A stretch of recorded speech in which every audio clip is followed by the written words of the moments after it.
बड़ी खबर आई हूथी लड़ाकों के हमले से जुड़ी खबर है कि लाल सागर में हूथी लड़ाकों के हमले में पहली बार किसी की जान चली गई। अमेरिकी न्यूज चैनल CNN के मुताबिक उन्होंने लाल सागर से गुजरते वक्त माल ढोने वाले एक जहाज पर बैलिस्टिक मिसाइल दाग ली। दावा किया गया कि इस जोरदार हमले में उस जहाज को भारी नुकसान पहुंचा और उस पर मौजूद चालक दल के 3 सदस्यों की मौत हो गई और 4 लोग घायल हो गए।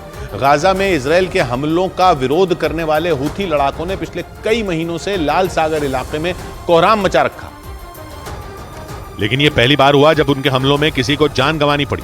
यानी लाल सागर की सुरक्षा में तैनात अमेरिका और उसके सहयोगियों के दावे धरे के धरे रह गए, क्योंकि हूथी लड़ाकों पर लगाम कसने के लिए उन्होंने वहां अपने कई खतरनाक युद्धपोत और लड़ाकू विमान तैनात कर दिए। इतना ही नहीं, अमेरिका और ब्रिटेन की सेनाओं ने पिछले 2 महीने में कई बार यमन में घुसकर हूथी लड़ाकों के ठिकानों पर तबाही मचा दी।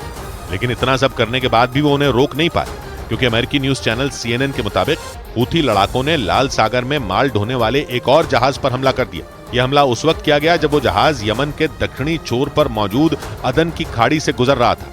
वो अरब सागर को पार करके लाल सागर की ओर बढ़ रहा था, लेकिन दावा किया गया कि हूथी लड़ाकों ने बैलिस्टिक मिसाइल दागकर कैरिबियाई देश बारबाडोस के झंडे वाले उस जहाज पर तबाही मचा दी। CNN के मुताबिक इस हमले में उस जहाज पर मौजूद चालक दल के 3 सदस्यों की मौत हो गई और 4 लोग बुरी तरह घायल हो गए। और इस हमले की वजह से पूरे लाल सागर इलाके में हड़कंप मच गया, क्योंकि दुनिया में समंदर के रास्ते होने वाले व्यापार का एक बड़ा हिस्सा इसी रास्ते से किया जाता है।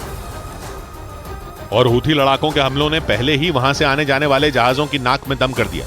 ऐसे में लाल सागर में उस जहाज के चालक दल के सदस्यों की मौत ने कई देशों की चिंता बढ़ा दी, क्योंकि अफ्रीका और एशिया को अलग करने वाला लाल सागर हिंद महासागर में एंट्री का रास्ता खुलता है। ये दुनिया के सबसे व्यस्त समुद्री रास्तों में एक है और दुनिया में करीब 30% तेल की सप्लाई इसी रास्ते से की जाती है। लाल सागर से हर साल करीब 17,000 जहाज गुजरते हैं, लेकिन बीते 4 महीनों से इस रास्ते में अड़चन आने से कई देशों की अर्थव्यवस्था प्रभावित हुई। CNN के मुताबिक हूथी लड़ाकों के हमलों की वजह से कई शिपिंग कंपनियों ने लाल सागर वाले रास्ते से दूरी बना ली।